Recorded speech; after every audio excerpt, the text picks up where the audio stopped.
Run away now. It happened at a restaurant where my family and I visited after a long time. When the waitress handed me the menu, for some reason, she had a pale face and her hands were trembling. I held my breath as I read the message tucked into the menu. I shouldn't be here. Realizing the danger from her strange demeanor, I made up my mind to escape with my daughter. And the moment we climbed out of the restroom window, a voice stopped us. I am Lily Brown, and I am 30 years old. I recently celebrated our 5th wedding anniversary with my husband, David, who is 1 year older than me. We met at a mixer, hit it off, and got married smoothly. I have no major complaints about him. While showering our 4-year-old daughter, Mia, with love, we led a content but ordinary life as a family of 3. At that time, I believed these peaceful days would last forever. However, everything changed when something happened, a turning point that would shatter our tranquility in an instant. It all began when my husband approached me and pleaded with a serious expression. I've been thinking about quitting my job and starting my own business. As I listened to the details, I learned that he had been secretly preparing to launch a company while working at a real estate agency. With approximate plans in place for funding and personnel, he was eager to open his own business. Honestly, I wasn't surprised by this revelation. You see, most men aspire to have their own company, had been David's mantra since our early dating days. So, from the moment we got married, I secretly resolved to support my husband when he eventually expressed his desire for independence. Besides, my steady job in the food industry post-marriage had allowed us to build up sufficient savings. There was no reason to refuse his proposal. Understood. I replied. It won't be easy, but I'll support you as much as I can. David's relief and joy were palpable. Really? Thank you. I'm so glad you're my wife, Lily. Seeing his genuine happiness, I couldn't help but smile. And so, we embarked on a new life, determined to make David's dream a reality. Little did we know that despite this grand beginning, storm clouds were gathering over our family life. You're pushing yourself too hard, you know? Sometimes you need to take a break. That's part of work too. His response was curt. You're annoying. This is a critical time, so leave me alone. Ignoring my words, he continued to pore over documents day and night. I couldn't help but furrow my brow at his behavior. It had been a month since he launched his company, and David was visibly stressed. The business wasn't going as smoothly as he'd hoped, and some of the employees who initially supported him had left. I never expected everything to go perfectly from the start. That's why I believed in taking things at his own pace, gradually growing the business without unnecessary pressure. Listen. I reassured him. It'll be okay. Eventually, things will work out, and when times get tough, I'll be there to support you. Okay? But then he accused me. You think you're better off because you earn more, don't you? Surprised, I replied. What? No, that's not it. He scoffed. Whatever. Just go away. You're getting in the way of my work. David remained tense, impervious to my concern. But when I saw Mia, our daughter, casting an anxious glance at her completely transformed father, my heart tightened with emotion. However, even after several months had passed, the situation not only failed to improve but worsened steadily. The business struggled to gain traction, and David's frustration grew more intense. Late one night, as he sat in his study, his anguished cry echoed through the house. Why isn't it working? Alarmed, I rushed to the door and found torn notebook pages scattered across the room. David had a habit of jotting down his thoughts in notebooks, but it seemed he'd lost his temper and destroyed them. It's such a waste of notes. Let me help you put them back together, I offered gently. His response was harsh. You're annoying. I don't need this crap anymore. Despite my attempts to soothe him, he stormed out of the house like a sulking child. His behavior had changed dramatically. I couldn't hide my unease.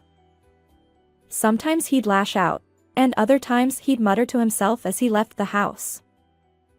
Clearly, his mental state was unstable. We'd been married for a considerable time, but I'd never seen David like this. Initially, I tried to persuade him to take a break, but lately, my goal was simply to avoid upsetting him. Although I'd resolved to support him, he'd become unmanageable. How can I bring back the old David? I wondered, recalling the happier days before he quit his job. I struggled to restore our lost normalcy. However, one day, an incident occurred that I could no longer ignore. It happened when I asked my husband to pick up a simple item on his way home from work. Thank you, but there's something about this curry sauce mix that neither Mia nor I can eat. His response was defensive. What? Are you blaming me for making a mistake? I went shopping, didn't I? I clarified. No, I truly appreciate you getting it. It's just that you bought a different brand than the one I asked for. His anger flared. You're annoying. How dare you challenge me like that, failing as a wife? Despite my gentle admonishment, he raised his right hand and slapped my cheek with considerable force.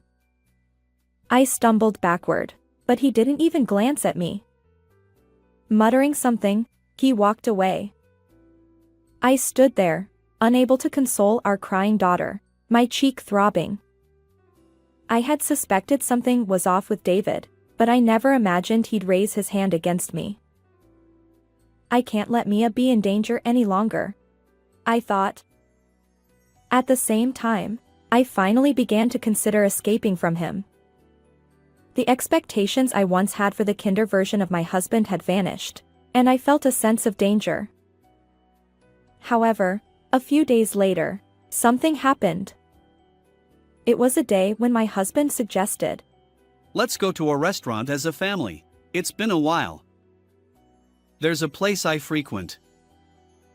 His usual tense demeanor seemed to vanish. David took our daughter and me outside with an oddly calm expression. Initially, I wondered if something good had happened, but his sudden change left an eerie feeling, like the calm before a storm. Yet my daughter exclaimed, Daddy is taking us to a restaurant. She looked excited, and I felt guilty for causing anxiety at home.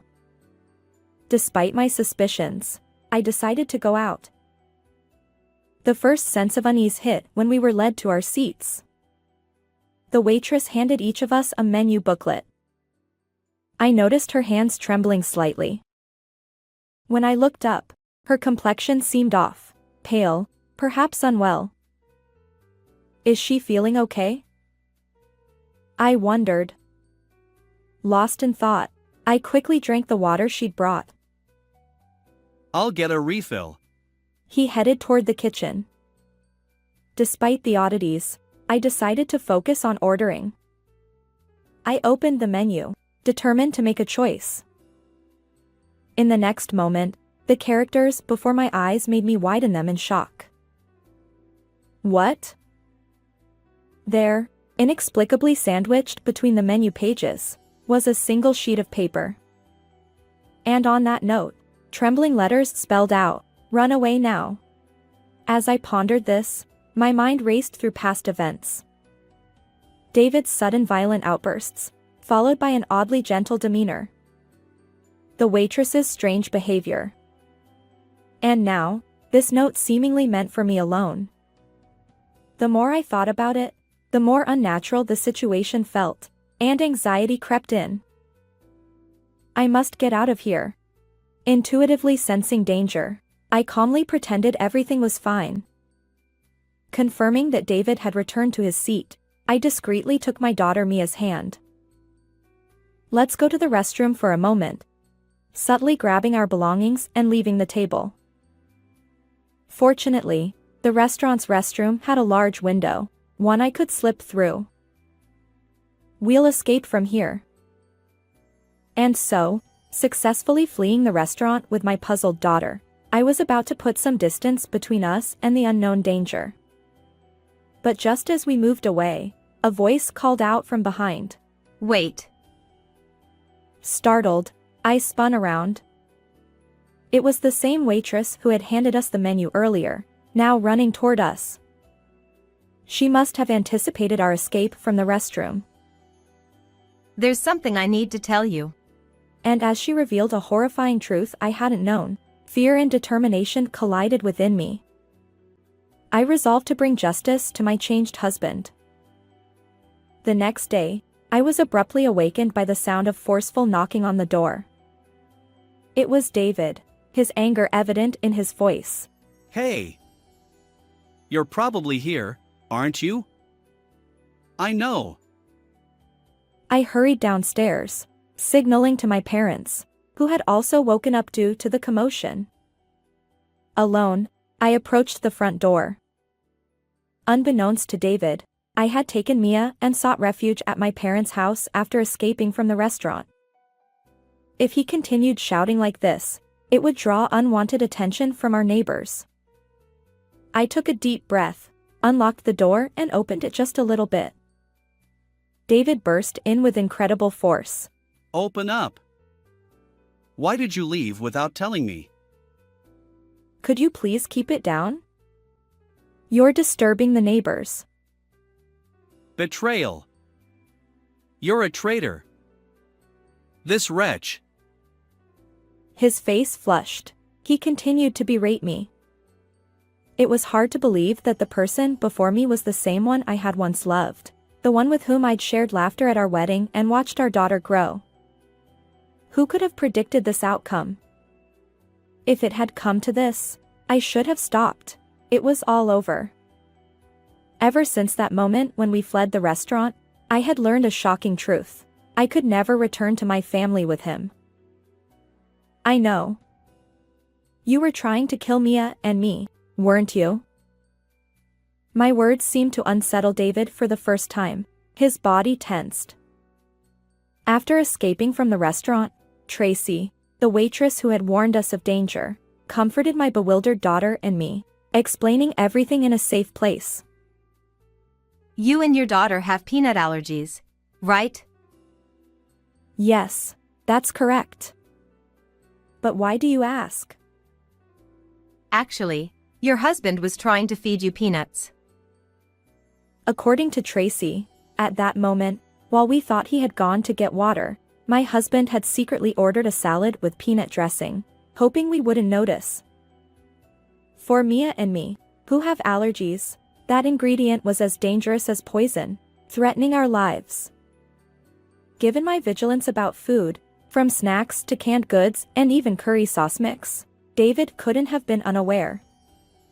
In essence, he intentionally ordered allergens, attempting to send us to our demise.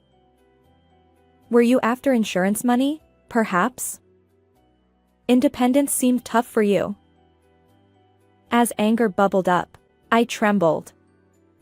While I feared for my life, what infuriated me most was that David had considered harming our precious daughter.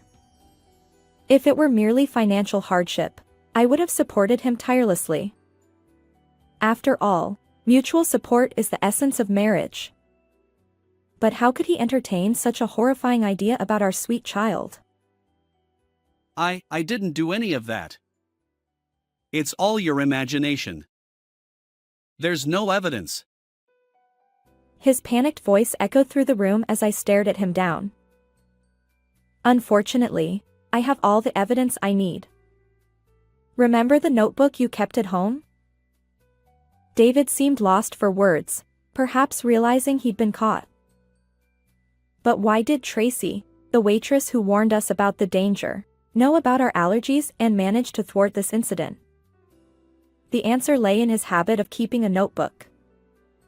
Tracy had accidentally glimpsed its contents while refilling water. In that notebook, she found details about our allergies and the entire plan to harm us. Though surprised, Tracy couldn't be sure if he was serious, so she couldn't report it to the police. Instead, she discreetly alerted the entire restaurant staff. When David brought us there, chaos erupted in the kitchen. Before we came here, I retrieved the notebook with the plan. Wait. Return it. Without that, I continued. It's already in police custody. Finally grasping the gravity of the situation, David turned pale and trembled. I found the incriminating notebook in the study. As a witness to the fact that he intentionally ordered a menu item containing peanuts, I took Tracy with me and rushed to the police station with evidence. The police promptly accepted our complaint as a case once they reviewed the surveillance footage from the restaurant, which clearly captured David's behavior. My parents reported it earlier, so the police will arrive soon, I revealed, my ears attuned to distant sirens. As I stared at my pale-faced husband, he began to panic. I'm sorry. I didn't mean it that way. Please help me. Tell the police it was a misunderstanding. He desperately pleaded with me, tears streaming down his face. That's impossible, isn't it? My husband stammered. The company is on the brink of collapse, and I need money. That's why I'm so sorry, forgive me. But as I coldly dismissed him, his apologies fell on deaf ears. No matter how happy our days had been, I couldn't forgive this man who had threatened my life and that of our precious daughter. Make amends properly. I pushed him away. David slumped, defeated, as if he'd given up on everything. After being taken to the police station, my husband was promptly arrested for his actions in this case. Naturally, the company he had started collapsed, and he won't be leaving prison anytime soon. Our marriage couldn't survive this ordeal, and we divorced. Through a lawyer, I am seeking $30,000 in compensation from my husband for both myself and our daughter. Having completely severed ties with him, my daughter and I have moved to a new town, where we now enjoy peaceful days. My focus is on showering my daughter with love, ensuring she never feels lonely. How did you find this story? If you enjoyed it, consider subscribing to our channel. Until next time.